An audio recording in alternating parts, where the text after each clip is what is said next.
আমার এই বেশ্যা জীবনে আমি বহু পুরুষ মানুষ দেখছি রে, কিন্তু এই বেটার মতো বাজে স্বভাবে পুরুষ মানুষ দেখিনি। আপনার মতো এমন ভালো একটা বউ পাইয়াও ও আমার ঘরে আনছে। ও কি ঠিক কাজ করছে? আপনার এখন উচিত বাচ্চাটারে নিয়ে ওরা ফালায় রেখে চলে যাওয়া। ও কুষ্ঠ হয়ে মরুক, ঘরে থাইকা পচুক, আমিও চলে গেলাম। আর আপা যদি পারেন আমারে মাফ করে দিও। আমার কথাটা শোনো, আমি তোমার অনেক ভালোবাসি। চুপ কর বেটা।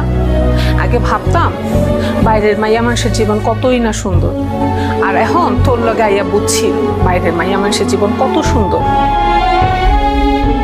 এই সুজন মিয়ার মতো পুরুষ মানুষ যতদিন এই সমাজে আছে ততদিন আমার মতো মাইয়াই হোক আর আপনার মতো মাইয়াই হোক, কারো জীবনই সুন্দর হইব না। এসব তুমি কি করেছো? ময়না, ময়না, তুমি চাইও না।